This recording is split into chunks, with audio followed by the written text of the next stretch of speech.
ចម្លែកវីដេអូមួយនេះទៅដល់បងប្អូនយើងដទៃទៀតបានដែរដើម្បីឲ្យគាត់បានវឹកហាត់ជាមួយគ្នាអញ្ចឹងបងប្អូនទាំងអស់គ្នាបងប្អូនចាប់ផ្ដើមរកកន្លែងអង្គុយបានស្រួលហើយបងប្អូនអាចសារវីដេអូនេះទុកដើម្បីធ្វើពេលណាផ្សេងទៀតដែលបងប្អូន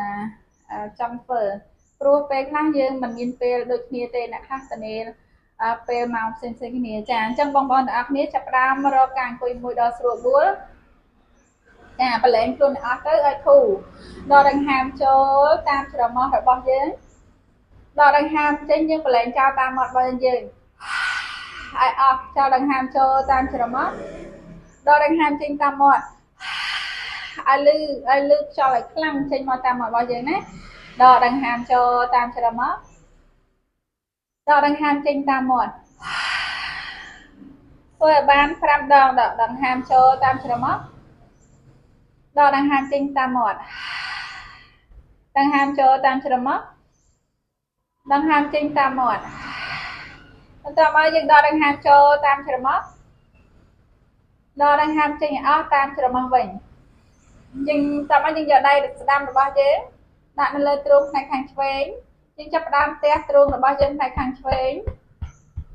បានល្មមដែលយើងអាចទះបានទះអញ្ចឹងមកបងប្អូនណាទោះបងប្អូនគេងក៏អាចទះបានដែរប៉ុន្តែបើអង្គុយវាស្រួលជាងចាប់ទះអញ្ចឹងមកហើយបន្ទាប់មកយើងទះឡើងទៅដល់គល់ករបស់យើងខាងឆ្វេងទះស្មារបស់យើងទះដៃរបស់យើងផ្នែកខាងឆ្វេងនេះបត់កែងដៃចេញមកវាស្រួលជាងចាំទះខ្លួនឯងណាដើម្បីបន្ធូរភាពតានតឹងនៅលើរាងកាយរបស់យើងផងបន្ធូរតានតឹងនៅលើចិត្តរបស់យើងផងយើងទះពី3ដងមកទះដល់ស្មាដើមកតាមមកយើងទះដល់ដើមដៃចំដៃរបស់យើងងាបាតដៃទះបាតដៃទះខាងក្នុងដៃរបស់យើងហើយទះទៅទះមកទៅ4ជុំទៅតាមមកយើងដោដៃរបស់យើងយកដៃឆ្វេងទះទ្រូងខាងស្ដាំម្ដងទះទ្រូងខាងស្ដាំហើយយើងទះឡើងទៅដល់ដើមកស្មារបស់យើងចុះមកដល់ដៃរបស់យើងទះមកណាទះមកល្មមដែលយើងអាចងាយស្រួល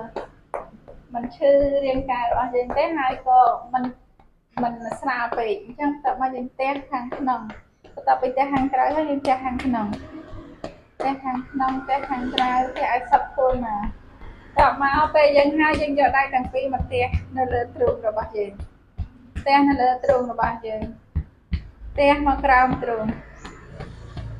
ទះចុះមកក្រោមទៀតចាហើយទះមកដល់ខាងមុខរបស់យើងទះមកចំហៀងខ្លួនរបស់យើងសងខាងទះផ្លូវទះជង្គង់យើងអាចលាជើងរបស់យើងទៅមុខបានណាយើងលាជើងរបស់យើងបែបនេះក៏បានដែរ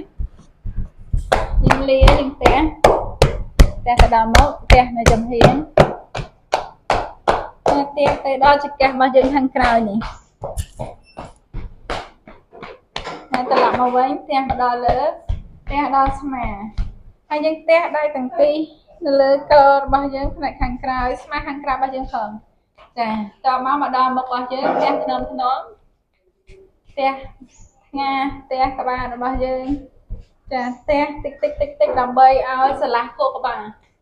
ស្រឡះកាយស្រឡះចិត្តរបស់យើងចាអញ្ចឹងបងប្អូនចង់ទះតប់នៅពេលណាក៏បានដែរដើម្បីកាត់បន្ថយភាពតានតឹង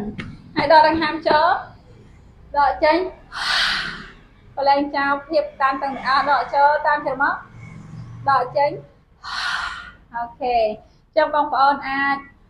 ធ្វើទៅអាសាធ្វើវាដើម្បីកុំឲ្យខ្លួនរបស់យើង stress កុំឲ្យចិត្តរបស់យើង stress អញ្ចឹងកាលណាតែកាយចិត្តរបស់យើង